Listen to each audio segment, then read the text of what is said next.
So real quick, before we get started, is anyone here from CARS that is not a member of the Atholwood Radio Group? No one, okay. Anyways. We don't want them here anyway. Thank you for the introduction, Mark. So, hello everybody, my name is Orion, call sign N7XYZ. It's my third meeting here. I like you guys, so I figured I might as well come and say hi. This is something I've kind of got into relatively recently. I've been doing ham radio for about 5 years, but this is Summits in the Air and Parks of the Air is the reason why I'm still doing this. My Battlefield is not in a junk drawer. So, real quick, who am I? So, just, because no one really knows who I am, look how cute I was.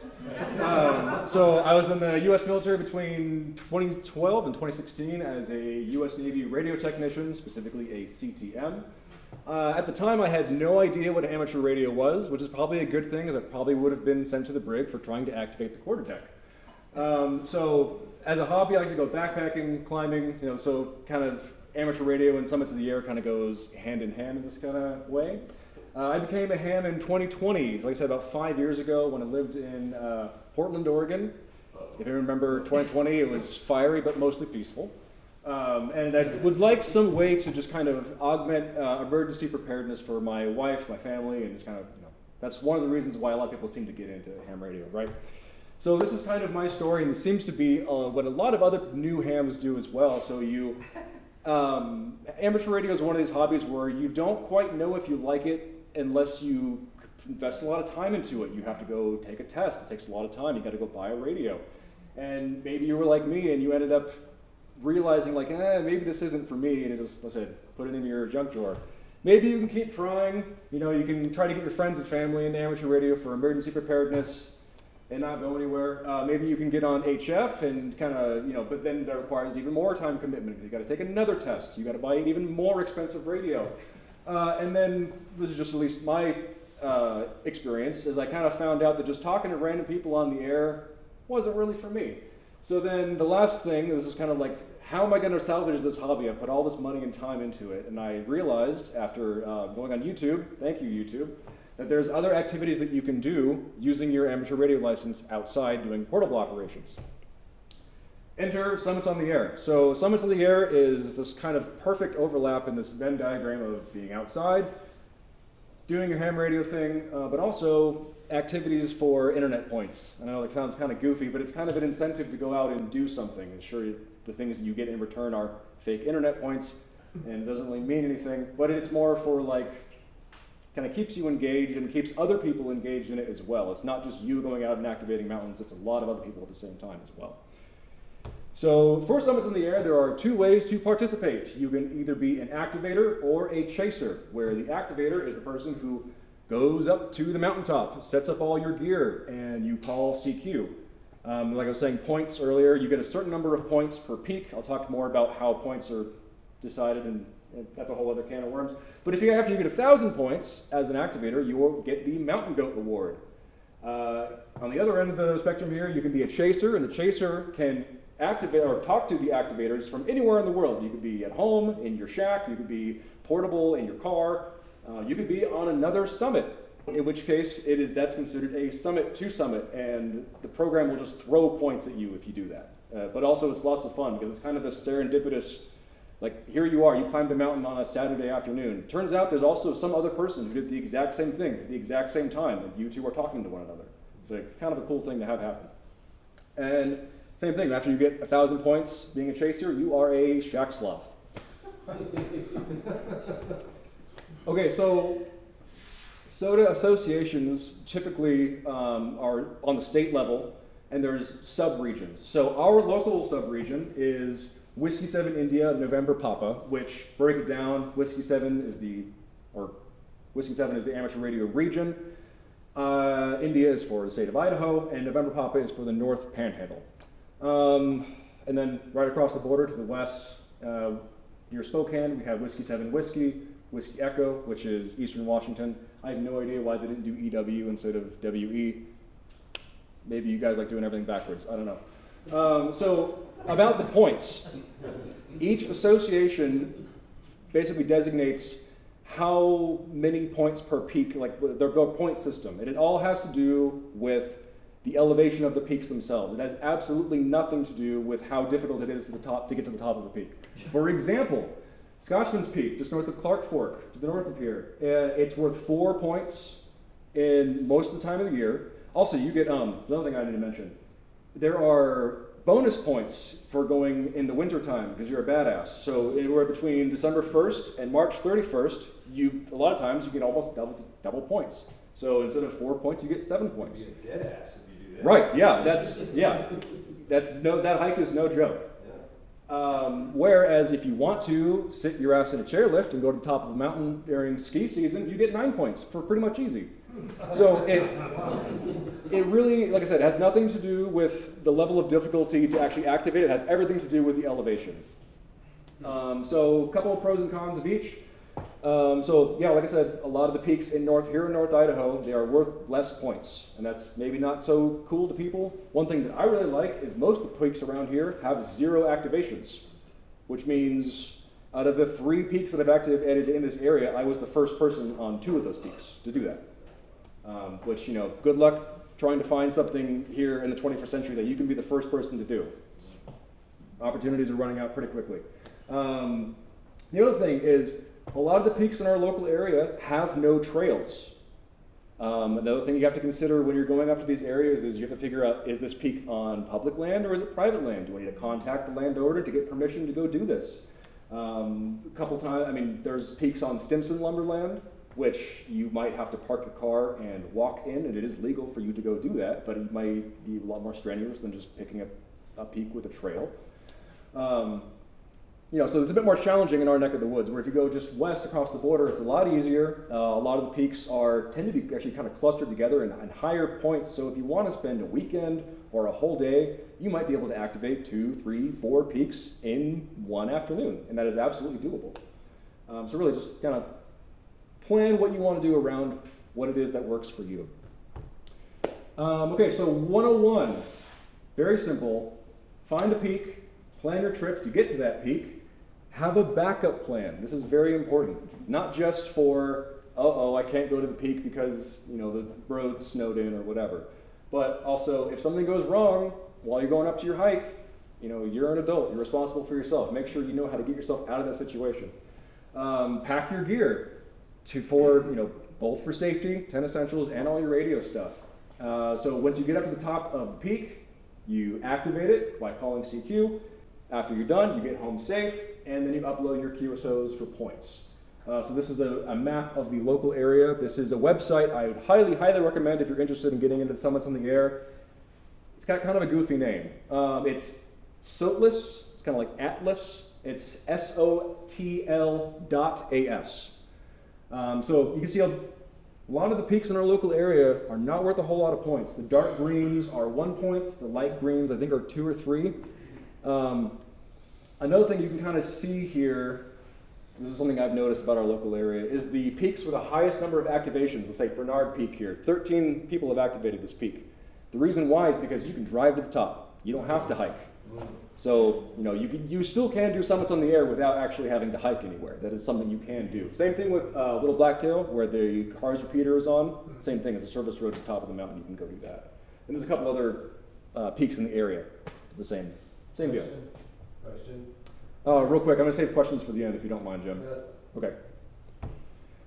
Okay, so first thing you want to do is choose a target. For this example, for this presentation, we're going to choose Scotchman Peak. So first things first, like I was saying earlier, you got to go through the basic checklist of, can I actually get to this peak? Is it legal for me to go on this land? And then follow up is there a trail to the peak?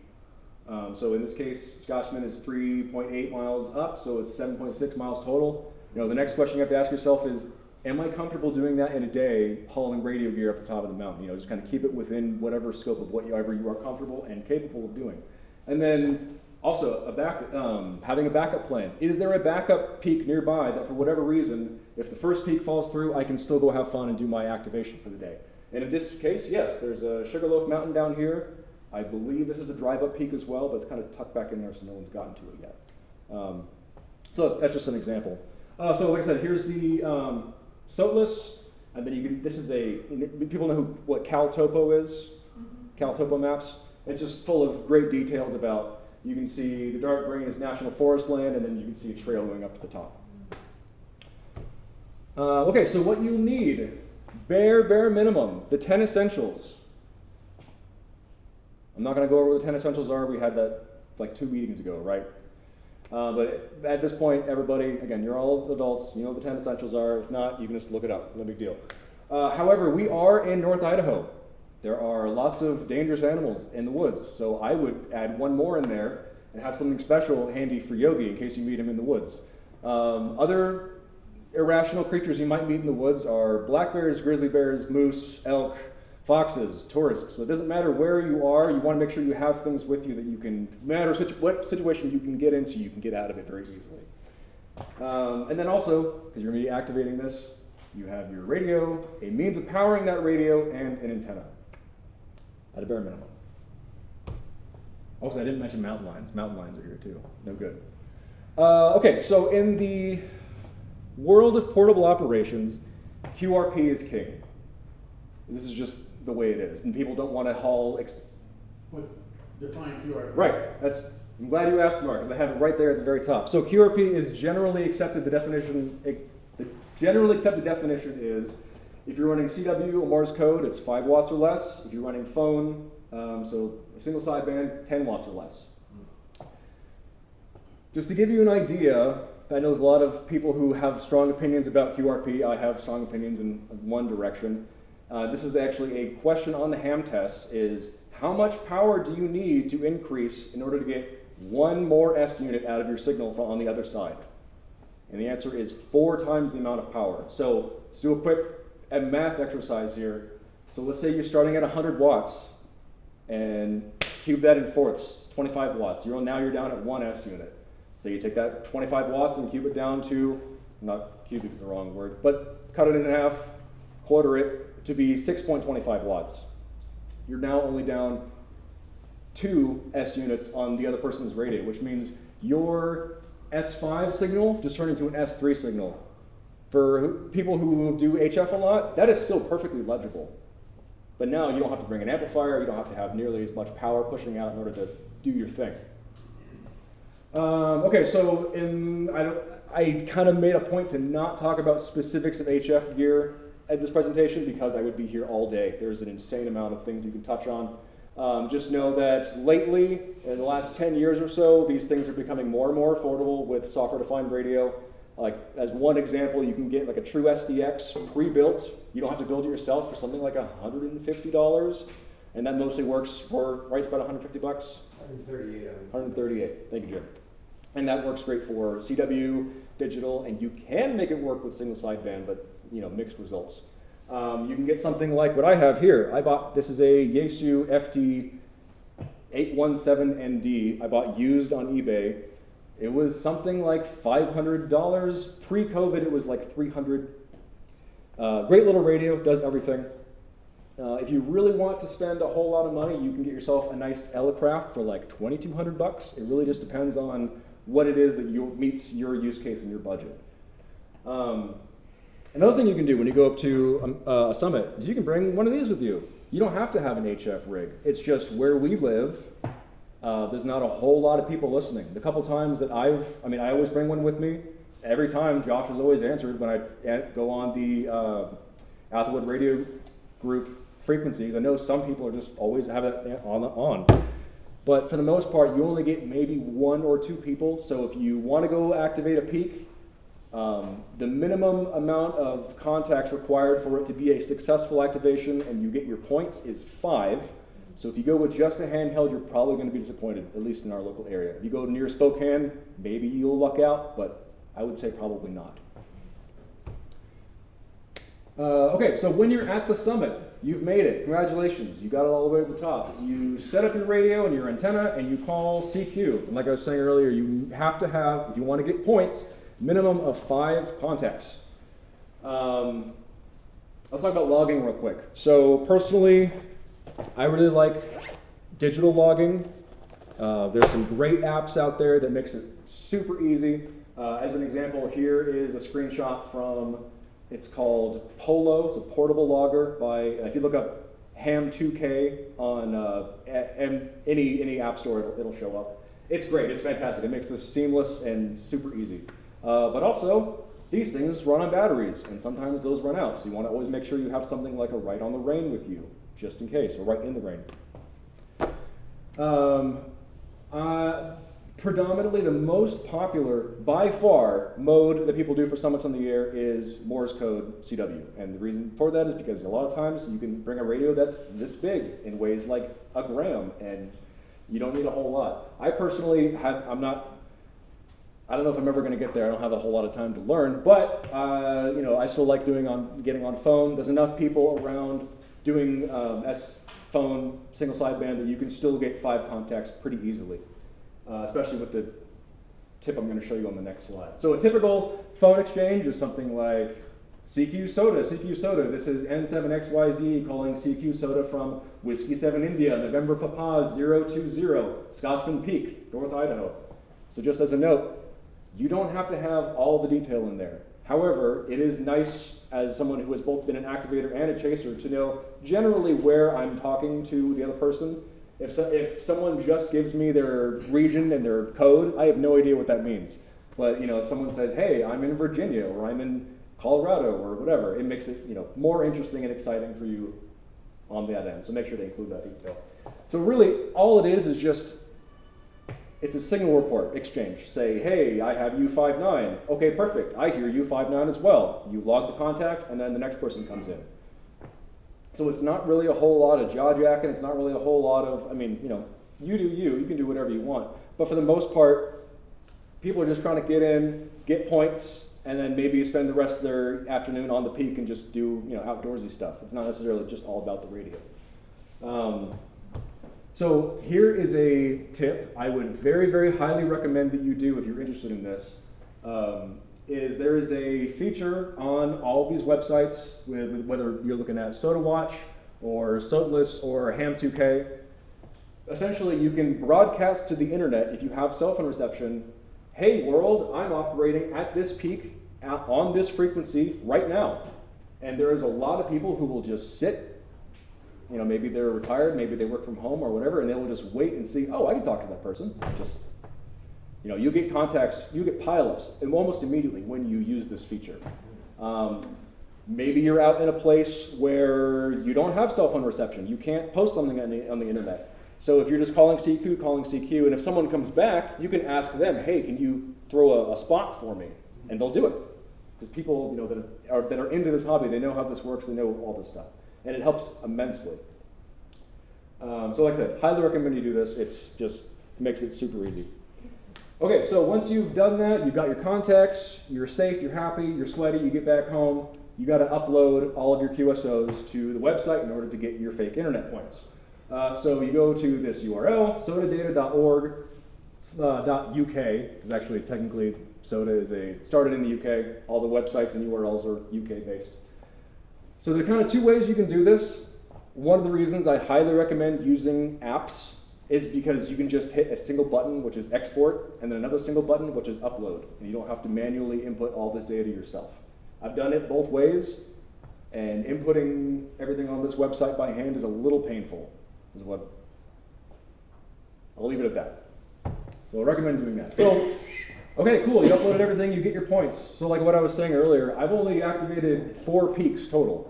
I have 9 activation points.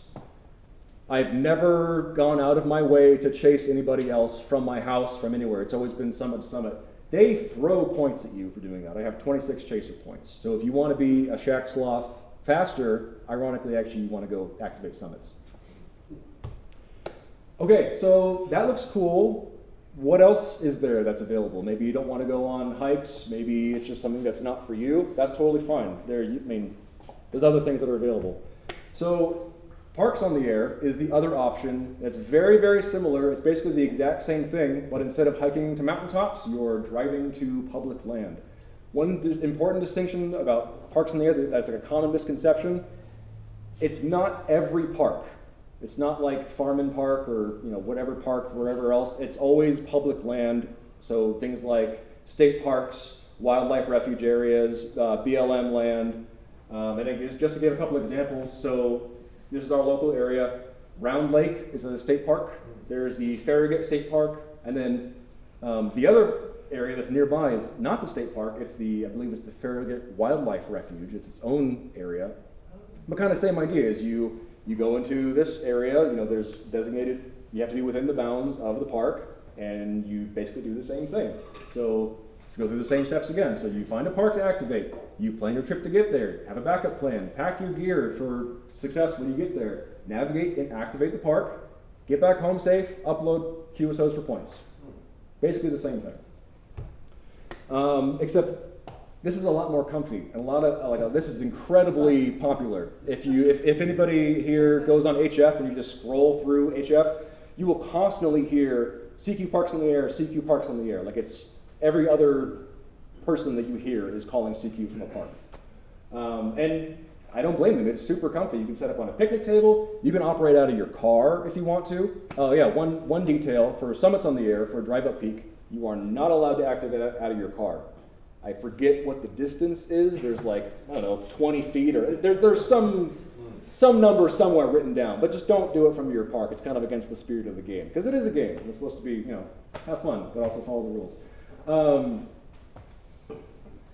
So Parks on the Air, you have to get minimum 10 contacts for it to be considered activated successfully, and you get your points. Another thing that people do is they think of this as like field day practice, because it's basically the same thing that happens on field days. You show up, you set up all your stuff, and you just talk to people on the air. And so if you want to have you want to be the coolest kid at field day, you can polish your gear and your setup and have all this regularly, and show everyone else how to do it. When's field day? It's like 2 weeks from now, right? Okay.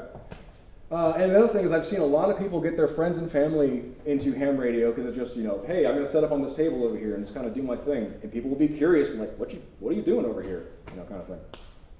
So it's kind of like a low stakes introduction to get other people into the hobby.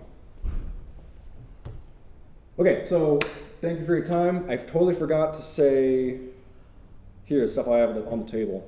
Antennas, I don't want to talk a whole lot about gear, but there are many, many ways to get a whole lot of many configurations you can have. Personally, I like my NFIT half-wave antenna. This is the whole thing. You don't have to have a tuner with these because you can you have to bring a VNA with you, but you can do something where you set up the VNA and you manually tune the wire based on the length of the antenna itself to wherever perfect spot you want it to be. And that saves weight, and also antenna tuners are inefficient. So there's all kinds of cool things you can do and kind of like really maximize how do I get to somewhere without bringing a whole lot of stuff with me. Everything that I bring with me, I fit in this one dry bag. And it's something total is like 4.5 pounds, but only because my radio is considered bulky compared to most people who do summits on the air. Thank you very much for your time. Appreciate it. Thanks for, Mark just took off. Thanks for Mark for letting me get up here and embarrass myself, so I appreciate it. And then also, I was going to say, open invitation. I'm going to go to Scotchman's Peak next Sunday. If anyone's interested, I have a sign-up sheet. You might have your name on this already if you're a member of the group. Just go ahead and highlight, or if you're not on the group roster, write your name in, and I will contact you, and we'll kind of get everything together and figure out how we can all go together as a group. If anyone's interested, no pressure, open invitation. And questions, Jim, you had a question. Are you familiar with POTA or SOTA in Florida? They've got passes like at 23 feet. That's gator gap. I'm sorry, what? In Florida, they got passes that are like 23 feet elevation. Is that peak? I doubt it. I forget exactly the math on what is determined a SOTA peak and what is determined not a SOTA peak. It has to do more with peak prominence. There's some equation somewhere in the rules. That's why a lot of times let me go back to that slide that had all the different peaks in the local area, and you'll notice it's not every peak that is considered a SOTA peak, because some of them are more prominent than others. Let's see here. There's a lot of peaks up here. This is the cabinets, right? Yes. But just the most prominent ones are the ones that are actually considered SOTA peaks. So would a 23-foot peak be considered a peak? I don't think so. Yeah.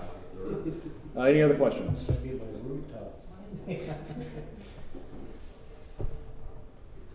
When you were showing the slide with Washington getting more points than one in Idaho, but you said it's based on height, but the Washington one is... Right. So it comes down to the state association and however they determine how many points a peak should be based on elevation. For whatever reason, Idaho and Montana seem to be a little bit more stingy on points. I don't know why. Because like I said, that's side-by-side comparison. This one is clearly, over 1,000 feet less, and you get more points and even more bonus points. It just depends on the association and how they decide to give points away, essentially. I was just curious, I didn't know if like X number of points for like 4,000 and another point at 5. Yeah, there is a sliding scale, but it's different for each association. Is Schweitzer a peak or? Surprisingly, no. There are peaks nearby, like Baldy nearby is a peak. There's a couple peaks behind Schweitzer, but I don't think Schweitzer itself is a peak. Hey guys, so taking over Because this. that would be an easy way to do Right, yeah, you get a ski lift all the way to the top. Yeah, it would be super easy. I think, oh yeah, the ski resort in Kellogg is a peak, so you can do that one. Yeah. I saw one more hand. Josh.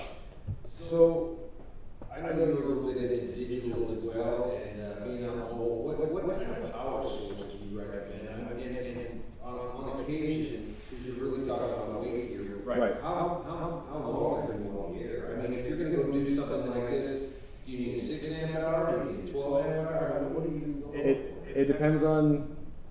These are the kind of questions that I try to avoid specific gear. Well, it's okay, but I'll just I'm yeah. selfish here. No, this is totally fine. The thing is, it all depends on your use case. Digital, more than most other modes, you're just slamming the TX button for much longer. So you need, you're going to need a bigger battery bank. For the most part, I mean, the one I have that's built into my radio, it's an upgrade. It's not much better. I mean, this radio was manufactured in like 2006, so the ones that came with it were not amazing. But I mean, batteries are getting better and better every year now. They're getting smaller and smaller and less expensive. So actually, I would think Drew's not here today, but he's probably a really good resource for that question. Any other questions? Excellent job, though, by the way. Yeah. Thank you. Well.